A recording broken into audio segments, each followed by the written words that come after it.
Lemon popsicle. Did you make those? No. Who did? Daddy. Okay, so we're making progress on the house. Kind of. There's still boxes everywhere. It's okay. The boxes don't hurt anybody, right? But of course, you move and there are things that you can't find, right? So I cannot find our mattress pad. We cannot find the setup for our TV. Like we had our little computer box and speakers and everything to set up the TV. So we are going on like a whole week's worth of no TV. And I can't find my chicken spatulas. I'm distraught. I need to find those chicken spatulas. So this is what happens when you move, right? You lose stuff. The kids are off at Vacation Bible School all this week, which is amazing because it is now officially summer in Arizona, which if you have not been here or seen any sort of weather reports from June, July, August, and most of September here, is that it becomes the 7th circle of hell. There's literally a heat advisory warning this week specifically. I mean, it's always hot in the summer, but it's especially hot. And so today I think it's gonna be 108, which they say it's a dry heat. I call that baloney because it's death hot. So of course I have cool, refreshing foods on the mind. And so that's why I wanted to show you how to make watermelon syrup for ice cream. So I'm trying to remember the first time that I made this watermelon syrup. I've got to think the situation was that I had some leftover watermelon and was like, what should I do with it? Like you can make a granita, you can, make another fruit salad, but I thought making a watermelon syrup, I found it on the internet and I've been tweaking with it and playing with it ever since. So I want to show you how to make my version of watermelon syrup, which is perfect on ice cream. So it's pretty simple stuff. All you need are 2 ingredients, which are a watermelon and some brown sugar.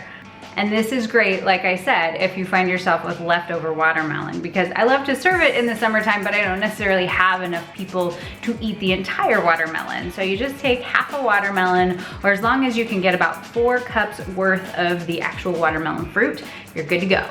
Now, you do want to make sure to use a seedless watermelon. And if it's not seedless, you want to make sure to take all the little black seeds out that just are not going to add a whole lot of added interest to your watermelon syrup. So take those out. If you have any little white ones, because those are still going to be in a seedless watermelon, those are not as much of a big deal. We just strain those out later. Then you stick the 4 cups of watermelon into a blender and let her rip. So now this next step is gonna be a lot easier if you have some sort of strainer or sieve.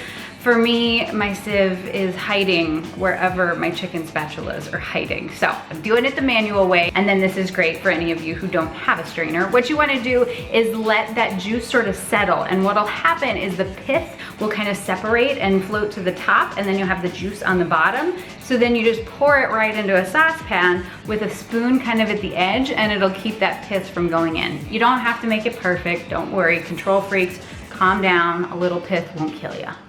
And then you've got that saucepan over about a medium-high heat on your stove. You want it hot enough that it starts getting it up to a nice simmer, but you don't want it to boil over. This is one definitely to watch for about the first 5-10 minutes. Just keep an eyeball on it.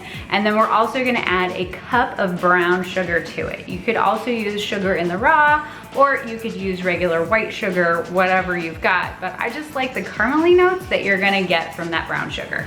And then this is the most difficult part of the recipe, which is just to let it do its thing. And it's gonna take about 30 minutes until you start seeing it really thicken up. So what's happening is all of the water that's in that juice is starting to evaporate, and so then we're gonna get that sauce, which is going to reduce, which is gonna give us a really nice, thick, syrupy sauce.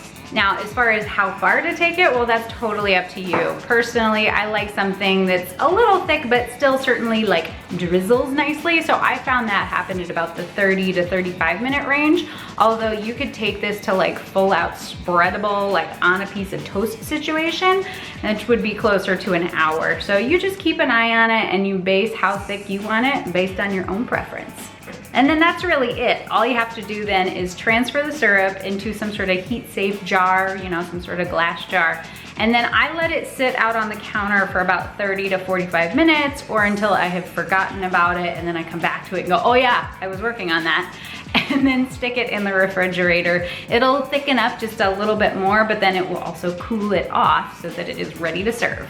So, and then of course this part is where the boys were all too happy to help out. I got out the vanilla ice cream and then just drizzle that sauce right over the top. Oh my gosh, you know, caramel sauce, step aside. And then that's pretty much it. And you have watermelon syrup and you enjoy your day and you have a fabulous summer. But meanwhile, something that a lot of you were asking about is where is the studio going? Because the studio is currently still at the old house and we're gonna move it, I guess, probably in about 2 months. So we're just gonna kind of wing it and see. But meanwhile, once the studio gets moved over here, this is where it's gonna go temporarily. So this is sort of what we call an Arizona room. You know, it's an outdoor space, but we're gonna enclose it with some nice Arcadia doors, French doors, something like that. Pretty much close it up, get a little AC unit going out there, because like I told you, it is hot as hell out here.